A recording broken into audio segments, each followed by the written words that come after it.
everybody? It's Orange Bloods Live going into the weekend. I'm Jeff Ketchum. That's Chad Hastings. We are creeping up on Texas and Ohio State and the start of the college football season, and we just couldn't be more pumped about it going into the weekend. Do us a solid. Thumbs up. Like the video. Comment on the video. We're trying to do a better job of interacting with the comments, but we can't interact if there aren't any comments. So just know we will be more interactive. We're putting an emphasis on it because we've sucked at it, to be completely honest. And hey, both of us yesterday after the show was over, we were both commenting and people were making comments at us, and it turned into like a whole nother kind of conversation. It was great. We were commenting away. Comment on our comments and we'll comment and be commenting. And you can still jump into the Specs chat. Do that. We always appreciate that. I see South End Zone Queen in the chat. The Queen is back. It is college football season. Dad, I think people are going to like the show that we're doing today. We are, as Texas goes into its first big scrimmage of the month of August. I can't call it fall camp. Who are we kidding? There's no fall in Texas. And Come on. Summer camp. And August camp doesn't have a ring to it. So I'm just calling it training camp. Okay, that's fine. Anything to make us think of football season. Training camp works. But everything else, fall camp gives me okay. It won't be fall in October. So what are we doing? I came up with, I think, the 5 things that everybody needs to know about the Texas football program through the first week and a half of practices that stands above everything else that you need to know. And that's what we're going to talk about today. And I actually think a couple of them people aren't talking about enough, especially the number one. Yeah. And I started thinking about it today, Chad. I got some scary stuff I'm going to say about number one in a second. But number five comes with a stat that you saw in the comment section. And you were like, That's a hell of a stat. It was a hell of a stat. Yeah, that's a good one. That's one to wait around for. That is good. I'm just letting you know, if you're watching this on delay and you're like, I don't know if I can wait the whole time, you can skip ahead to number 5 if you want to. It's a great stat. It's a good one. All right, you ready to go? You ready for number 1? I am. Historic. Number 1. It's a historic number 1 because they always say he's the most popular guy on campus. No, he's not. Not this year, but we do need to talk about it. Let's go. The backup quarterback position at Texas right now is the biggest question mark on this team that we're not talking enough about. And I don't think people really can appreciate the fact that I think you've got to go back to 2015 or 2016. Probably the Shane Buechele is a freshman challenging Tyrone Swoops for the starting job, but maybe might even have to. They don't know who the backup quarterback is. And it's not because the backup quarterbacks are playing so well that they can't decide. Right. If we go back and work our way through, right? Last year, Arch Manning, no questions asked. That's easy. The year before, it was Malik Murphy and Arch Manning. And while there was a little bit of questions asked, we knew that Malik was going to play. There were even people that thought Malik was better than Quinn Ewers. Remember when he went in against Houston, there were some Texas fans who were like, I don't even know if we need to see Quinn Ewers again. And it was like, well, settle down. But they knew who the backup quarterback was. The year before is Hudson Card. The year before that is Hudson Card and Casey Thompson and like whatever arrangement that you want to think about it from. Then you go into the Sam Ehlinger years and you've got Casey Thompson. And then you get into the Shane Buechele and Sam kind of combos. Then you get to where Shane was just here by himself. And eventually you had Tyrone Swoops and Shane Buechele, except it was even more settled and determined in 2016 when it wasn't even close. And everybody was freaking out about Tyrone Swoops for good reason. Although I love Tyrone Swoops. And Tyrone, if you're watching the show, I was always your biggest defender. Don't ever forget that. And there will be fans who are watching right now who are like, Catch, yeah, you and Tyrone Swoops and Shaka Smart, little too much love sometimes. Hey, I can't help it. He was damn good. Still is. That's what it means to be a damn good coach. It doesn't turn off unless you're like in your 80s. You got to go back to like 2015 when Swoops was the starter coming off of 2014, and nobody really knew what Gerard Hurd was. Nobody could say he was going to be good. Nobody could say that he would play against Cal and have the big numbers that he did. There's a level of uncertainty at the backup quarterback position that we've spent so much time wondering when Texas would ever get good at the starting quarterback position that, and look, these are rich people problems to lead the show off with the backup quarterback position. Yeah. But it's also true, Catch, that a lot of fans, and Chris Bennett is probably typing up a chat right now. He's the one that loves to remind us about Texas has needed more than one quarterback in these seasons, and it's a silly long list, and Sark knows that. Well, and there's urgency. The thing is, it's not like we're leading off with something that's insignificant. If you talk to people inside the program and you ask them, how are things going? And the idea is, well, what is happening that you don't like? I think as they get closer to the season, there's just a little bit of realization that, if anything were to happen, it won't be the same. If you felt like a year ago, if Quinn got hurt, season doesn't fall off the rails. Right now, Trey Owens is better than he's been in the spring, but he's not where they need him to be. Matthew Caldwell is an incoming older guy, would probably get the call today if there was a call to make today because of his experience. But those guys are also the ones going against the first team defense every day. There's a lot less ones versus ones than there are twos and ones versus twos. I would say 75% of scrimmaging situations, maybe in that ballpark, is usually ones versus twos. There will be times during 11 on 11 when you'll really see some ones versus ones, but they usually go ones versus twos. So those quarterbacks are facing one of the subjects of the 5 points that we're going to get to. But, if we're talking about the first team offense going against the second team defense and the first team offense, and we're talking about it's a group still trying to gel, still trying to hit. They're not going up and down the field. They're not winning a lot of practices. It is a unit that might find itself after the Ohio State game rather than before for all of these concoction of reasons. Then the second team offense probably got a lot of the same things going on and then some. Mm-hmm. And I think in this instance, there's no reason to panic. That's not what we're talking about. This isn't like fire. We're not doing that. We're just saying that, because believe me, we're going to get to the good stuff in a second. There's some good stuff. Right. But this is still a backup quarterback position that tomorrow all eyes will be on. There will really be internally some real close attention to Trey Owens and Matthew Caldwell. And does that thing start to take some finality? If Caldwell's the presumed backup today because of his experience, can he perform well enough in a scrimmage situation that becomes a little more obvious? Again, one of the things you'll be looking at on Saturday behind the scenes. My guess will be that neither guy performs so well that we'll emerge from it thinking to ourselves, well, that's that. It makes the whole discussion more and more interesting as we get closer to the season because there's no obvious answer should Arch have a hangnail mid-game. All right, so before we move on to number 2, here it is. I knew Bennett would send it, and it is always wild to look at. Texas has used or needed. He had it queued up and ready to go. I know him too well. I know the supercomputer too well. Look at all those seasons where it's used or needed multiple quarterbacks. So that is kind of why the discussion is important. Hey, put that back up real quick. Yeah. Just real quick, because this is important. The one point I wanted to make.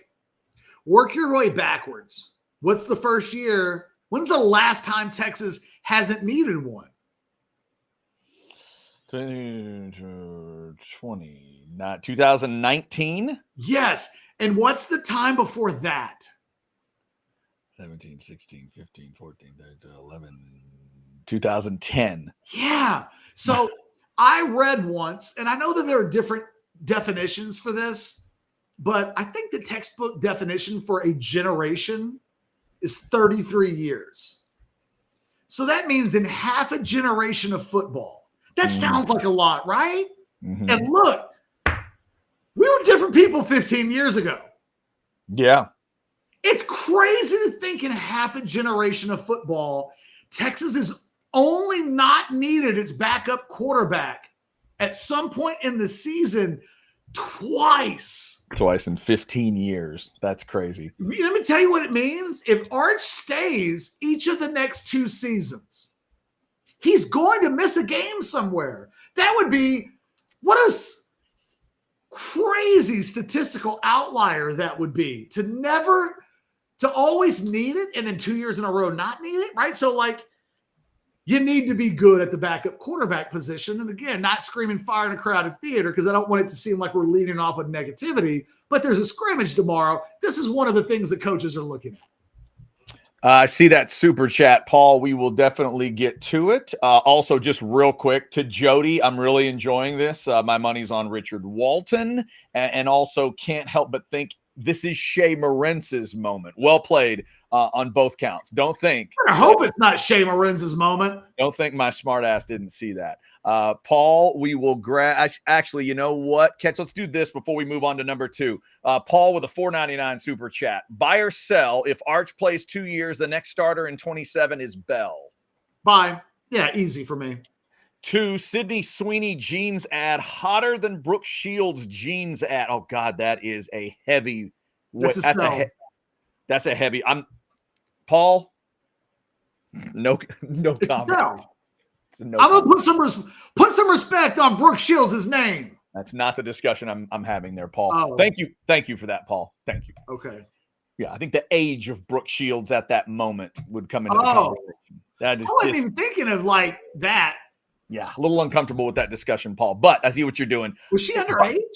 By definition, I would sell. I think she was pretty young on that. Oh, well, I'm going to look it up while you're paying a bill. That's what we got to do before we do number 2. Yeah, do that research for me real quick because I'm looking it up. I want to say she might have been 16 years old. Anyway, I watched a Brooke Shields documentary in the last year, and I may be mixing up some of my stats on that one.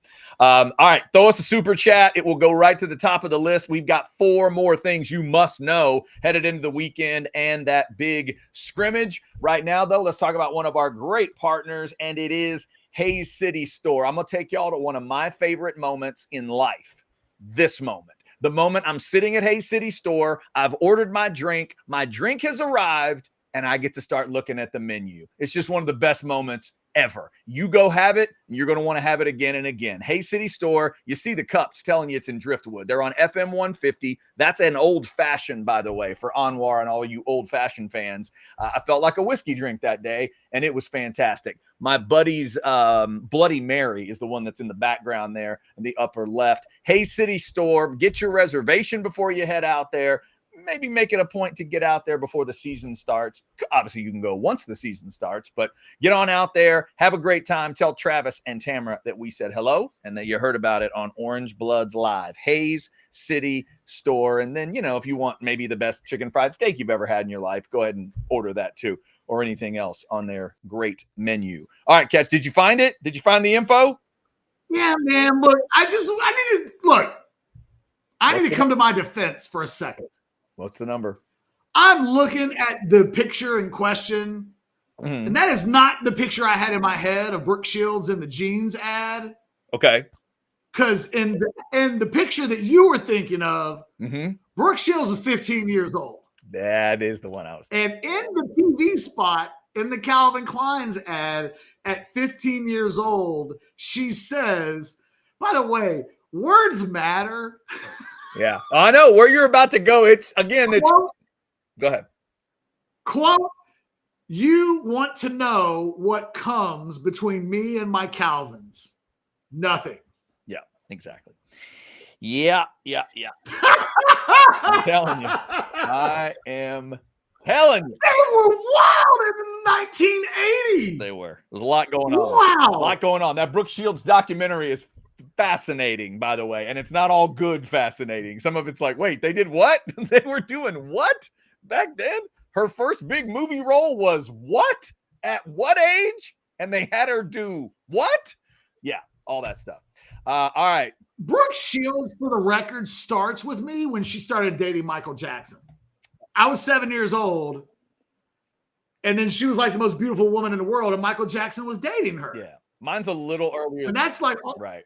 Mine was a little earlier. Mine was Blue. Jesus, but even then she'd have been 18. Mine was Blue Lagoon, and Brooke Shields was the woman. We've talked about these moments. Brooke Shields is the moment I realized I didn't know what straight was. I didn't know what liking girls meant. I just knew I did when I saw Brooke Shields. She's the one that made me realize. My German Shepherd wants to say hello. What up, G Shep?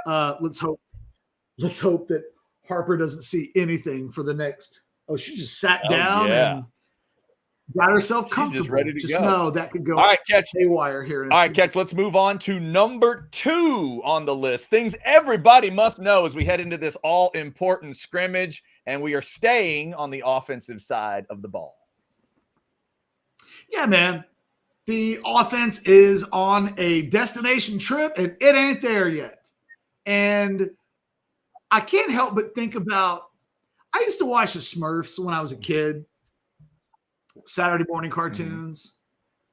And the rest of the Smurfs would get on Papa Smurf's nerves with the whole, are we there yet? And he'd be like, no. And then they'd be like, are we there yet? And he'd be like, no.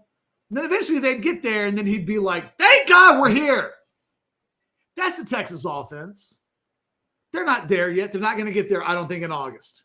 I think by the end of the year, this Texas offense is going to be good enough that it will compete and potentially win a national championship. I'm picking this team to get to the national championship game, but they will not be an elite offense in game 1 against Ohio State. There is no way on God's green earth that they can get there between now and the end of August. Not going to happen. It is just, the question is, they're going to be good.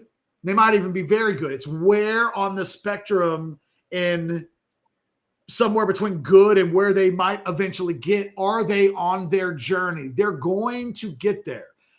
At the end, though, we don't discuss the journey until we get to the end. You have to know the end before you can discuss the totality of what you've done. I think everybody's got to be self-aware of that because they may not have a good day tomorrow at the scrimmage. Yeah. And I think everybody's just, or they might, at which case you can either get too high or low no matter what happens. It's a process.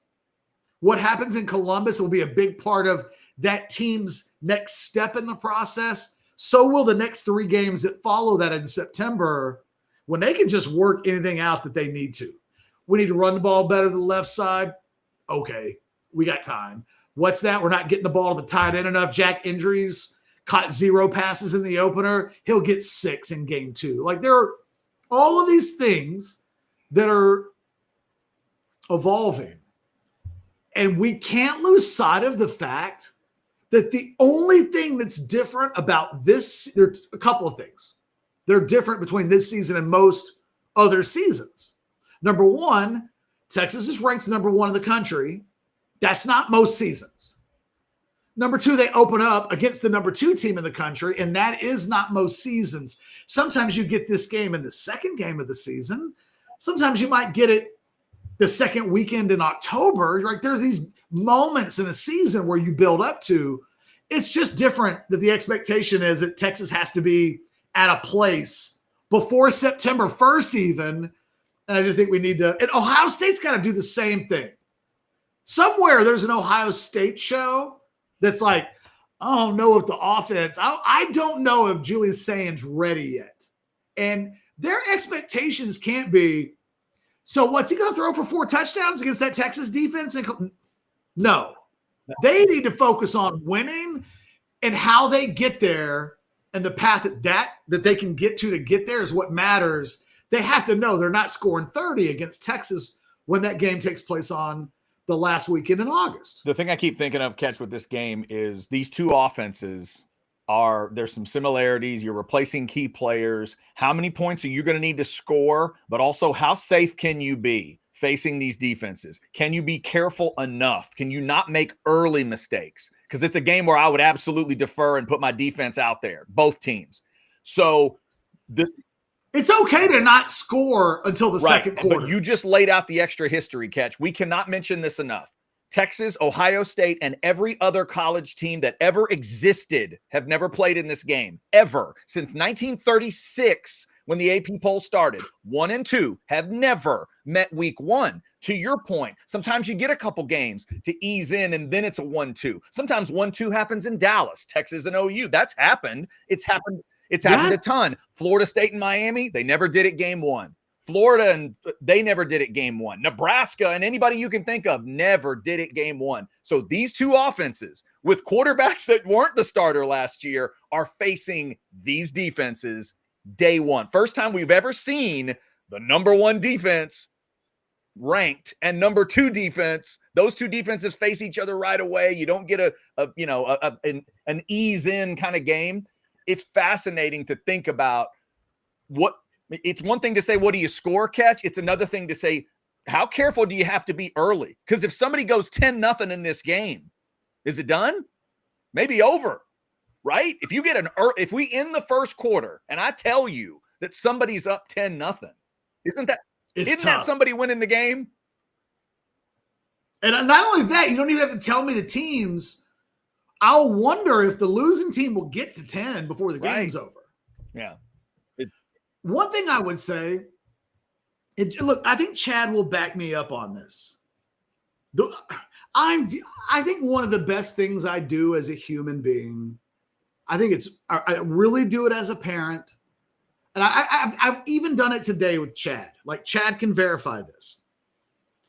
I usually am I do a really good job of just appreciating context and circumstances. For instance, the channel's been growing like wildfire, right? And we're gonna, I would guess, past 70,000 subscribers on the channel at some point this weekend, and that's super cool. And it's been kind of amazing to watch the channel explode. And one of the things that Chad and I were doing as an exercise is looking at some other channels, like who else is doing really, really well in our sphere, right? And we were looking at it, and sometimes we focus so much on what we don't do that we lose sight of what we have done and what we're still doing. And I made a point to tell Chad, look, man, we need to stop and appreciate the circumstances that we exist in, and everything that we've done. And it kind of, everything's not normal. And I think that, because I think that helps, it helps to just step back and realize, you know what? I feel a lot of pressure, but these are extreme circumstances. So maybe forgive yourself if you feel that. These are extreme circumstances that Texas and Ohio State find themselves in. It is. It won't ever happen again in all likelihood. It's a one-off. Yeah. And we have to appreciate the fact that the loser of this game might end up winning the national championship. Oh, yeah, they're still in great shape. The loser of this game, I mean, even Clemson got drop kicked upside the head, and I realized they had to win the ACC and that they didn't just automatically qualify their way into the playoffs last year, but they got beat upside the brain in week 1, and it didn't kill the season. But yeah, everybody just chill out. It's a destination. See a couple super chats there from ATX Bates. We will get into that a little bit off the subject, but that's what ATX Bates is all about. I see you, Bates. We'll get there.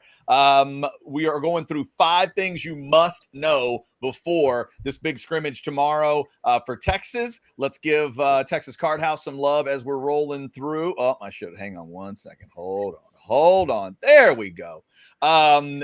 Go to any Texas Card House location. All 6 of them will let you in the door. And if you say Orange Bloods, they'll also do 1 month free club membership and 2 hours of free poker play. Also, don't forget about online poker. Yep. Hijackpoker.com. Scan that QR code. Get it on any device you want and get to playing. Sign up. You'll get a $20 bonus with Hijack Poker. Shout out to Texas Card House. You see their logo right up there at the top with all 4 suits represented. Sponsoring the show every day at 12 here with OB Live. All right. Yes, sir. Real quick, because when you're doing a live show, I could have typed it to you, but then I'm just going to tell you real quick. Mm-hmm. We're at to say buy or sell for the end. We got to get through the 5. And if at the end of the 5, we still have time for buy or sell, which is our great motivation, then we'll do buy or sell. But we're dragging a little bit. So I will speed this process up, but we got to get through the 5, I think, before we do buy or sell. I completely agree. Here's number 3 for you. Youth is being served, guys. And it might not be served in the abundance in week 1 in Columbus, although I think it will. This is going to be this is a really young team. I don't think there's enough appreciation for the fact that out of 85 scholarship players, 60 of them are sophomores or freshmen. Let me say that again, because that's a massive number. There are years when you hope you have a 25-man senior class. That's a badass senior class. Texas has 25 seniors and juniors combined. And one of them is a walk-on that just got a scholarship. So it's a young team, man. 23 sophomores, 11 redshirt freshmen, 25 true freshmen. It's a group that is mega, mega talented. They're making moves on the depth chart. Guys like Jelani McDonald are juniors. That's part of your upperclassmen, right? But you start thinking about guys, Warren Roberson's name gets called out. I start just look Murad Watson and guys making moves. Alex January, guys are Colin Simmons, all these guys, sophomores and younger. I need everybody to realize, holy crap, this really won't be the best version of this program. It will. If Arch Manning comes back next year, it is inevitable that next year's team would be better than this year's team, because this year you have a set of upperclassmen, Chad, that equals 25. That includes a junior class of 12.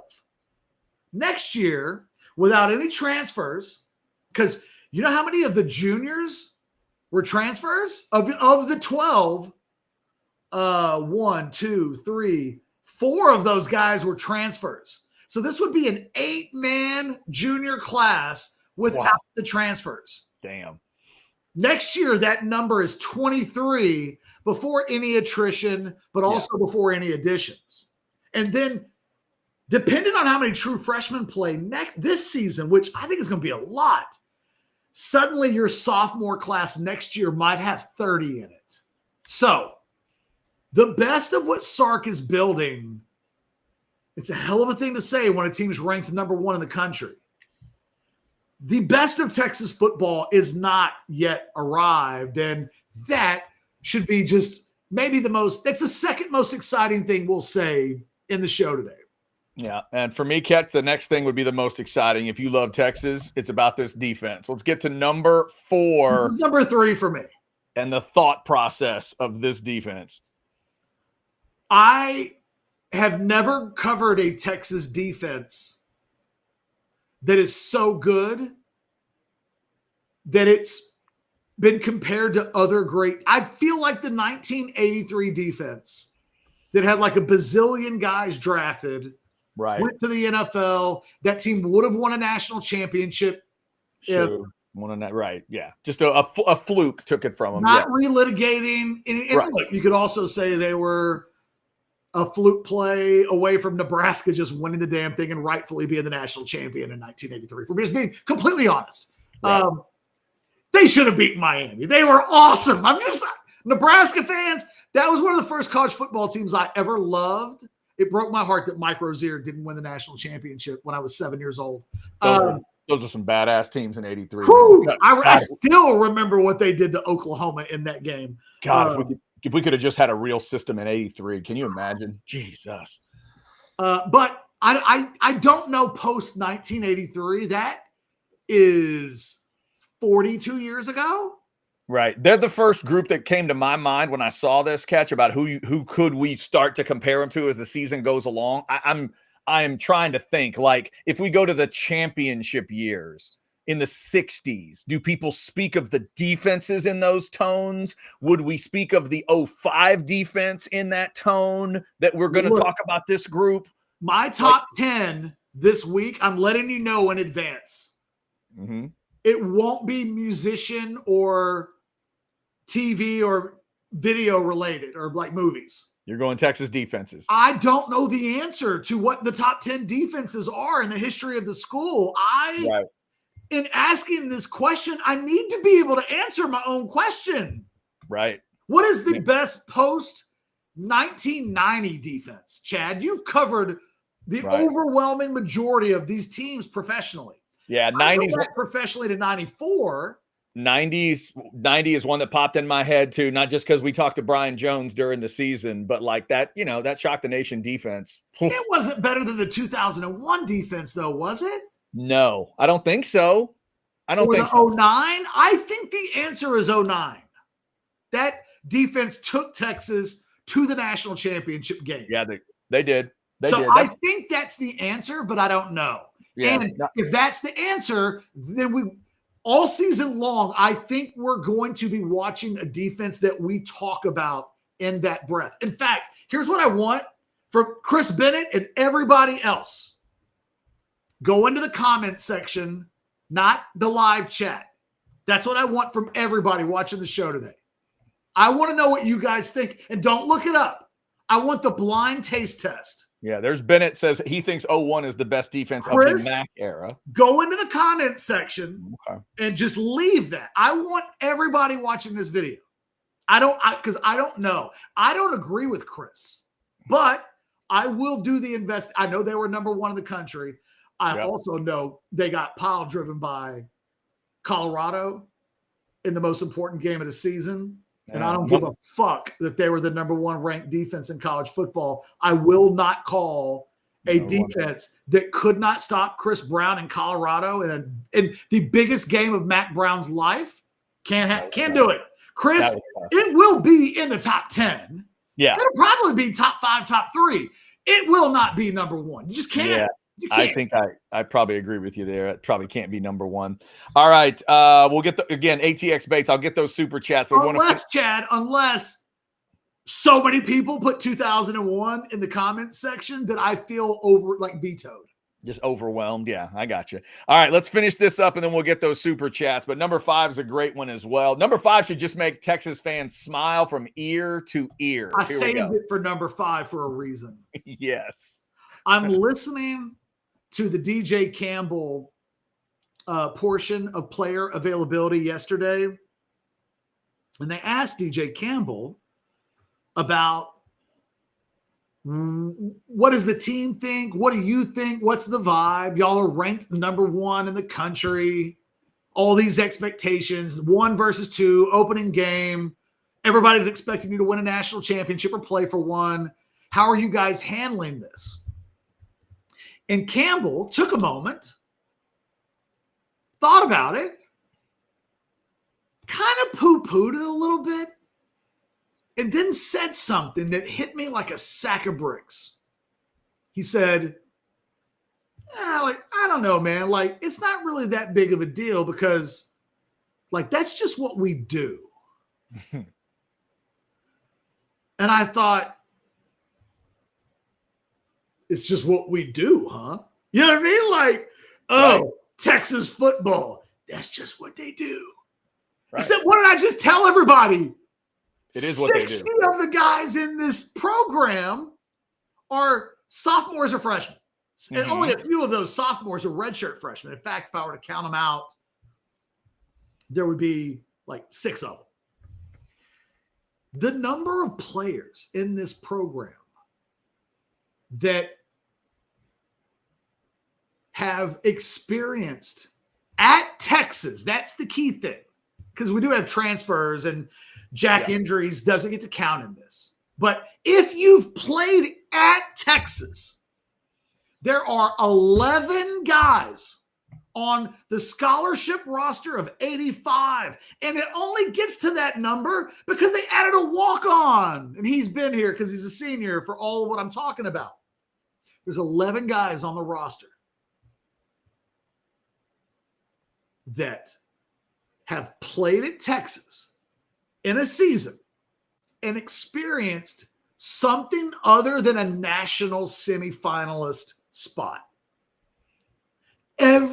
Everybody, all 60. Well, I guess it wouldn't be 60 because technically Emmanuel Mosley and Murad Watson, sneaky sneaks, 58 of these groups of players, they've been here. They're going, some of them are going into their third seasons. Yep. That's why Campbell gets to say it. All they know. And you know what? DJ Campbell doesn't get to actually say it. He's one of 11 guys. Do you know what he experienced? 8-5. Garbage. Clutch your pearls. It's garbage. You can't do? What are you doing? Sark has his culture. All of the cancer that was here that had to be eradicated has been replaced with guys that when they show up to work every day, the bar is just kind of national semifinalist or bust because that's just what we do. And you know what? It's a fact. It's part of it's like there's so many things that pop into your head when that word hits you, when you hear the word culture, but part of it is that if you're a bad version of a team, the culture has become you're not used to going to a bowl game. You're not used to beating that team. You're not used to whatever. But on the high side of it, where Texas wanted to be and now is, it is this kind of stuff. You just think of it as, well, yeah, it's going to be this. It's going to be this in conference, playing for conference titles. And then when he heard that question, it was like, right, yeah, exactly. You know, it wasn't a big deal to him because they've normalized it now. Chad, we're only a few seasons removed from the culture being so bad that Sark would go into the portal and he was looking for guys that he thought would improve the culture. So who did he bring in? Let's just bring in anybody from Alabama that wants to come because at least they know. Right. Ben Davis is worn crimson. Go get him. We'll take some dudes from Notre Dame. We'll take some dudes from LSU. And they took some guys.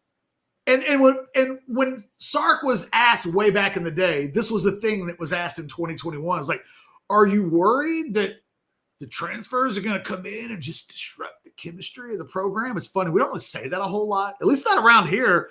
Transfers have helped this program go to damn near the mountaintop. So you don't get that question a lot. But when Sark was asked that back then, he would say, well, no, because those guys have won and we haven't. What we actually need is for the Ben Davises of the world to show up and go, hey, fellas, that's not how you get to a national championship. That's not the effort that championship teams perform at every single day. They don't have to bring the outsiders in. Do you know now it's Murad Watson, it's Travis Shaw, it's Trey Moore, it's Jack Baumeister. You go through all the transfers. Mm-hmm. They're learning how to live the culture from the culture. We were just beyond the point where Sark is importing or changing or evolving the culture. We've reached the point now when Texas players are asked about the pressure at Texas. Instead of the question being centered around it constantly bursting the program, he shrugged his shoulders and said what was plain truth. Right now, it's what almost every guy in the program knows. That's just what they do. That's just what they've done. Why would this year be any different? Just like at Alabama and Georgia, they're at a point now where all they know is high-level success. It's almost the thing that prevents failure as much as anything else. All those Texas teams that Mac Brown had in the 2000s, they always found a way to win 10 games. Why? Because it's just what they did. And then eventually, Mac and that 05 team won a championship. And suddenly, part of what they just started to do was to beat Oklahoma.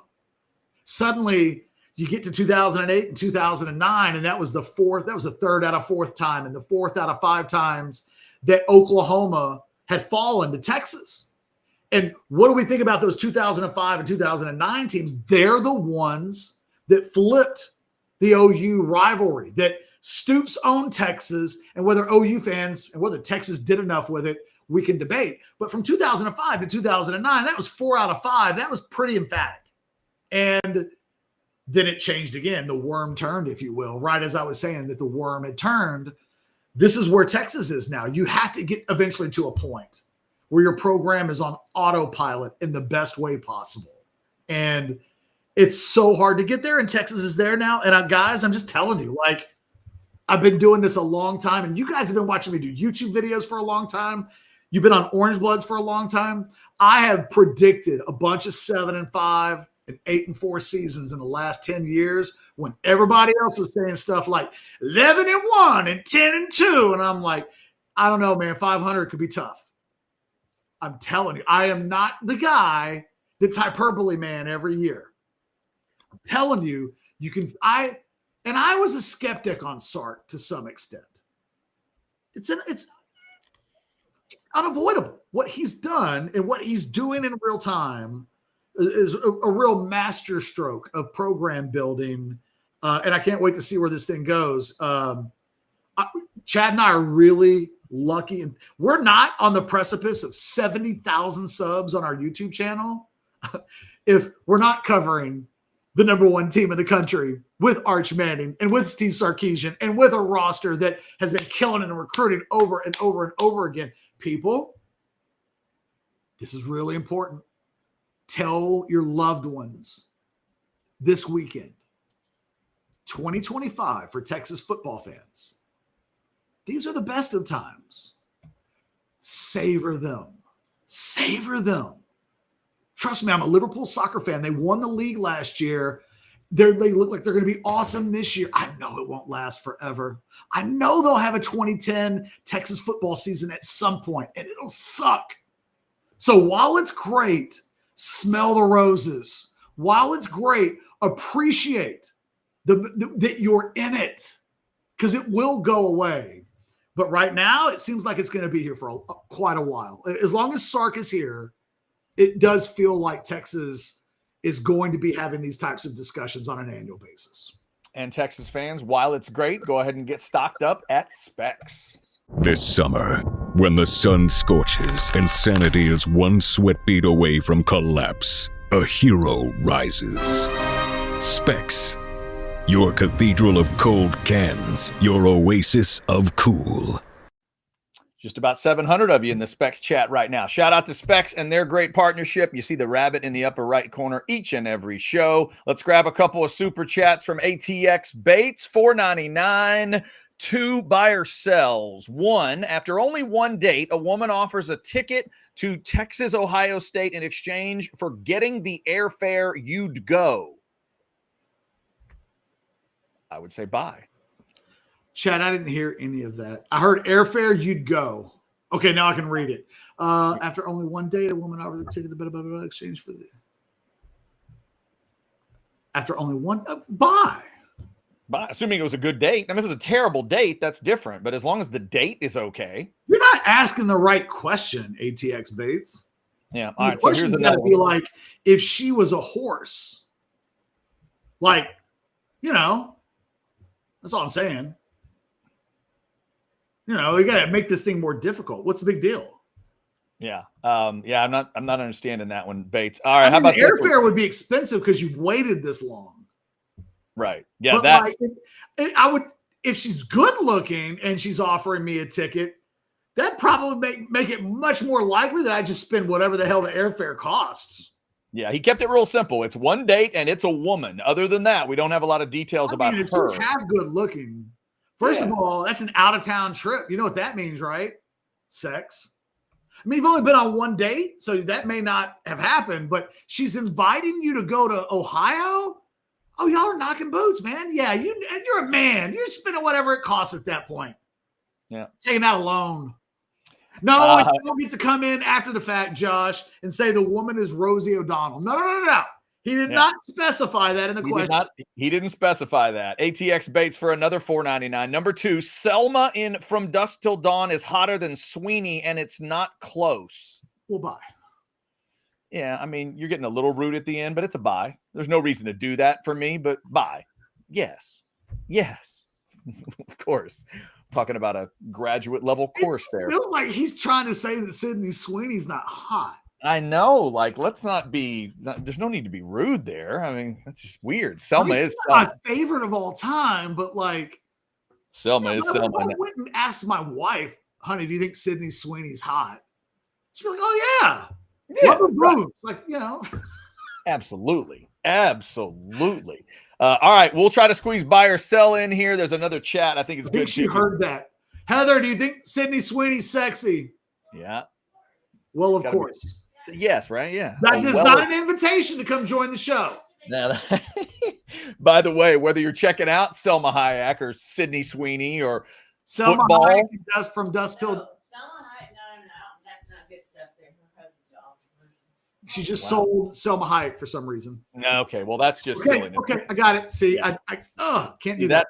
That's complete silliness. You got to have that. Whatever look, you can't account for taste. Whatever you're into, AV Consultations can make sure you're seeing it the way you need to see. I watched football last night, y'all. I watched football. Now, it was NFL preseason football, but I don't know. That dude rushed Richardson off the edge and busted his pinky up. And, you know, Joe Burrow was throwing to Jamar Chase. It felt like football. It was cool. AV Consultations can make sure you're hooked up the right way. 255-8678. Get the setup you've always wanted, the movie room you've always wanted. They can also help you with security systems, computer systems. Maybe you just moved into a house and you need everything taken care of. This is your place. They've been doing it since 1988. 255-8678 or go to avconsultations.com. Don't let anybody outscreen you this football season. Don't let it happen. All right, Catch, we have cleaned off all the super chats. There is a prize pick related chat that I did want to show you, and we can buy or sell. Which one do you want to do first? I don't care. Like, do the thing. We'll end on a rapid fire buy or sell. We can do that. Just real quick, I want to get your thoughts on this because Colby says there's new prize pick stuff up on Arch. 2,999.5 passing, 24.5 touchdowns, and Wisner at 999.5 on the rushing yards. I'm going less on Wisner, way more on. I was hammering the touchdowns. I think it was at 25.5, and then the passing yards. I would take the more. I think if he misses a game or two, there's a much greater chance. Guys, that 999.5 in 12 games with as much depth as they think they have at the position, and the fact that if he misses a game or two, he almost certainly – the same thing with the Arch passing yards. You just want to be careful because just difficult if he misses 2 games. I think he'd still hit 25 touchdowns in a world where he misses 2 games. For everybody to clarify this, when people are seeing these total season numbers, you're saying this is only 12 games? Yes. Okay. All right. So make sure you're checking that out before. You do not get a bonus conference championship game or anything else. It is only in 12 games. Okay. See, I thought that was full season. That's good clarification. Colby, thank you for that one and updating us. All right, Catch, you want to go first or second with buy or sell? I'll go first. Hit it. Buy or sell number 1. Someone asked in the chat that it seemed like I would do Rosie O'Donnell, and I kind of agree with him that I would at least do it for the story. Buy or sell. If Rosie O'Donnell threw a pass at you and Wendy gave you a hall pass, you'd do it for the story. We're talking about now, like today? Yeah, like today. Or you can go Rosie Prime. Rosie Prime, whatever that is.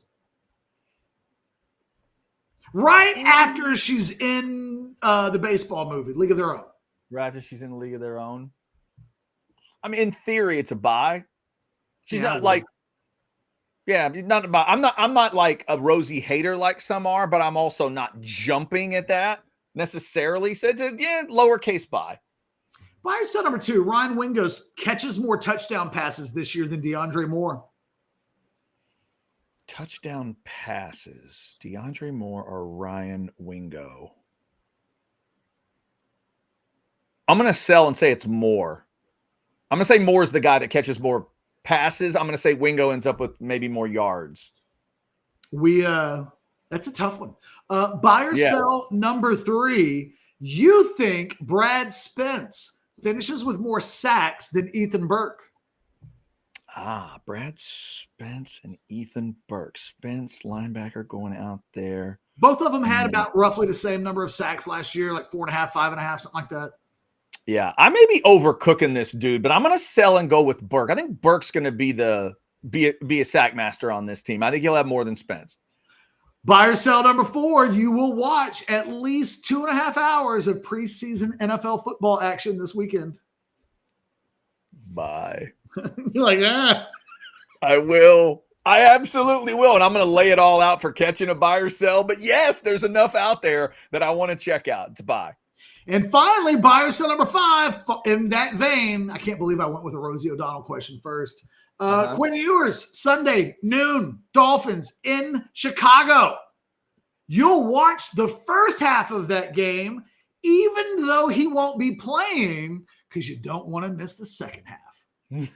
Bye. Whatever it takes to not miss Quinn playing, I want to check that out. I just watched this Netflix thing on the SEC catch where they reminded me that I can't even remember the dude's name right now. The guy that got hurt at where the hell was he? Oh, Mertz that got hurt at Florida and then got drafted ahead of Quinn. I was sitting there like, wait, he's one of those guys, isn't he? I can't wait to see Quinn play, and I hope he takes that backup job. So I'm really interested in Sunday. Yes. Come on, Quinn, shove it up there. You know what? All right. Come on. Give me some questions. Tell him, Quinn. All right, Catch, let's start here. Buy or sell number 1. By Monday, you'll hear Trey Owens has taken the QB2 job. Sell, that's not happening. Not happening. What you think? Oh, you think it's that all the way to not happening? Is it literally like game week on the depth chart? If we get a depth chart, do you think that's I think Trey Owens has to play better or he will not take the QB2 job. Yeah. Okay. So right now your gut tells you now you'd say because of his experience. You'd say it's Caldwell in Columbus. Okay. All right. Buy or sell number 2. By Monday, you're going to hear even more good things about the Texas defense and feel even better about their ability to control games in 2025. I'm going to sell that simply because I won't feel better. I'm already peak feel better. Okay. All right. You know, it's like when you start like 1 to 10, like what do you rate a victorious supermodel? And it's like, so 10's the highest? Because right. I got you. It kind of feels like that. Okay, here we go. I'm going to make it about games and not hours. Buy or sell number 3, NFL preseason. Shedeur Sanders tonight, Cowboys and Texans tomorrow, not against each other, and Quinn on Sunday. You'll peek in on 2 of those 4. Buy. Yeah, Cowboys in the Quinn game. Yep. And I might peek in on, I can be talked into switching to a game if I see that a Longhorns on the field or something like that. So right. Okay. I won't watch, but I'll keep an eye on stuff. But the question is, I think I will watch more of the Dolphins game than the Cowboys game. I don't give a shit about the Cowboys right now. All right. By the way, y'all, Shedeur and Quinn are both on NFL Network. Cowboys fans, you're on NBC. Texans fans, you're on ABC for this first preseason game. All right, Catch, 2 weird birthdays in music to finish. Ricky Rocket, the drummer of Poison, is 64 today, which makes me feel damn old. You can name one other member of that band.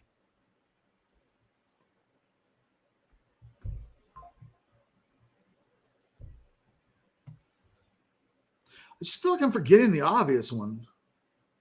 See, this is one I don't know how obvious it is. Like for me, it is, but I'm a hair metal guy, and I used to remember all these guys' names. But I'm gonna sell. Okay. Yeah. If you say it, and I'll be honest and go, oh, duh. Right. The one name I thought would maybe Bret Michaels, the lead singer. Yeah, I was thinking. I did, and I almost said Bret Michaels, but then I thought I was going to say that, and then you were going to go, no, Motley Crue. Okay. For a second, I second guessed my hair band. I knew. Yeah. But you know what? You know what I'm proud of you for? You can name me all 4 members of Black Sabbath today, can't you, Catch? Well, no. Now you're asking me to remember their names, and off the top of my head, I can tell you what instruments they played and how I can tell you the songs they jammed to. But I can't. All right. We won't. It's okay. It's all right. No, you got a lot in your mind right now with Black Sabbath. I won't make you do it right now. I will make you do this one though. Buy or sell number 5. Whitney Houston would have been 62 years old today. Rest in peace. She is on your Mount Rushmore of female pop voices. Sell. She's the Ooh. GOAT. Oh, She is so far and away the number one. She does not share Mount Rushmore. so there's no Mount Rushmore for you. She's just alone. She sits atop Mount Olympus. Oh, wow. Okay. Fair enough. Well, forget the rest of the discussion then. Okay. There could be another group of women that sit on Mount Rushmore that the goddess, the queen of Mount Olympus, judges them from.